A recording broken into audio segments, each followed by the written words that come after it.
right, my watermelons are doing fantastic, considering it's been 100 degrees here for weeks and weeks and weeks now, every day. But here I got a little watermelon starting, and there's a few here and there.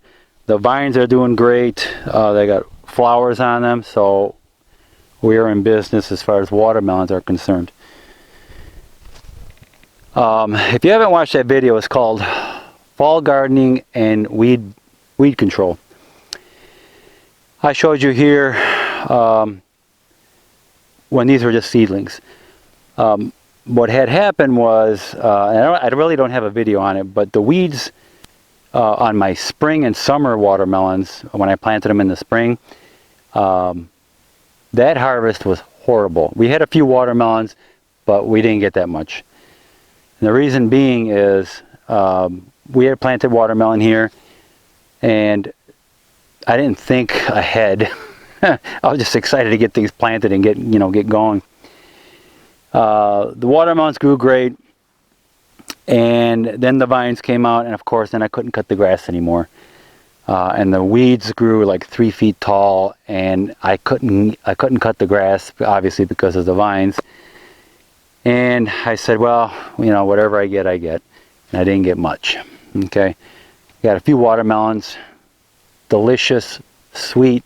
They were, because I amended the soil. I put the compost manure. I put minerals from my soil test in there. So it was a very mineral-rich watermelon, and they were just about the sweetest watermelon I've ever tasted. But I didn't get that many, so I got upset. When fall time came around here, so beginning of August basically, and it was time to replant, I got upset. I just mowed everything down, retilled everything, re-amended the soil, more minerals. I put peat moss and vermiculite in there to hold more moisture. So now we're getting to a part of summer here where it just doesn't rain anymore, and the ground is cracking. It's dry, 100 degrees every day, but they're still doing great. So I replanted, and I've used the weed barrier cloth in this case. I'm tired of the weeds. So I put the weed barrier cloth down after I amended the soil and everything. Put it down. I created like a trench where this row of watermelons are. I created a trench or a ditch, and that way the water, when I water them, it goes into that trench and they get watered nicely. So I burned holes in the weed fabric with a propane torch, about 3 to 4 inches in diameter, a foot apart all the way down, and it's been working great. Now it's time to extend this weed barrier cloth another 6 feet. This weed barrier cloth that I have comes in a 6-foot wide roll, 300 feet long. Okay, I'll put it in the description where to get it. Also 3-foot wide if you need 3-foot wide, because we use plenty of that too. 3-foot wide roll, 300 foot. Also, I'll put that in the description and where to get it. So what we need to do now is put more weed barrier cloth, because these vines now, they're going to be coming out here, and they are actually already. That's why I had to cut the grass, because I'm going to put this weed barrier cloth down. So we're going to extend it out another 6 feet here, because I'm going to train these to go over here. These 2 rows here, I'm going to train to go that way, and that far row, I'm going to train to go that way. This is a watermelon. It's called diploid watermelon. The second row is a ancient watermelon I got from rareseeds.com or Baker Creek. The third row is a hybrid cantaloupe, and the last row is a honeydew. They probably won't vine as much as a watermelon, but just the same, I'm going to put more hardwood or weed barrier cloth on the other side. So I need to put it here, here, and on that side there. So let's get started.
done. It was that easy. And this weed control works. I've had people tell me the stuff doesn't work, the weeds will pop through, and this and that. I haven't had any problem with it. Maybe it depends what type of weed barrier cloth you buy. This is a very good quality. This here is a 3 ounce, 3.2 ounce or something like that. Not the best, because they have stuff that's good for like 20 years. This is good for 8 to 10 years, I think they guarantee it for. The decent quality. I can reuse this over and over every year, not a problem. This will definitely hold back the weeds, which I'm tired of here. I mean, weeds here.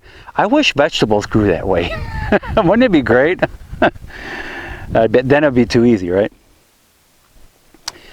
But yeah, this stuff is going to work great. 8 to 10 year warranty on this stuff. Again, I'm going to put it in the description, a link for this stuff here, where to get it. And yeah, we're going to have some nice watermelon this year.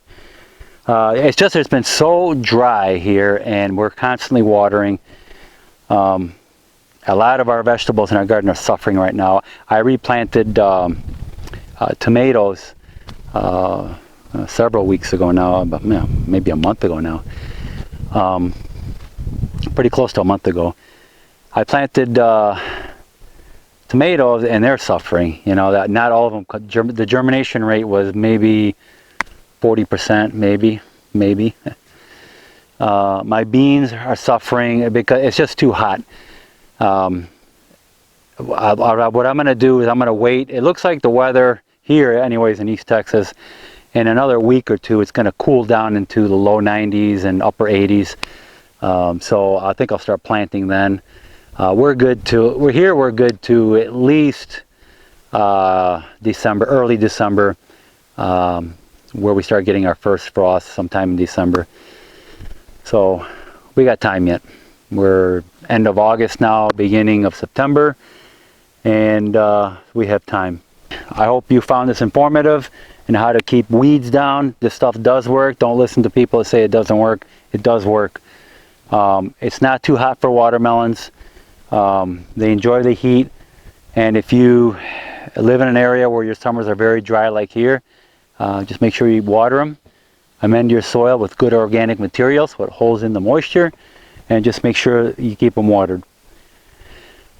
Alright, so thank you for watching. Please like, subscribe, and share, and I will see you guys in the next video.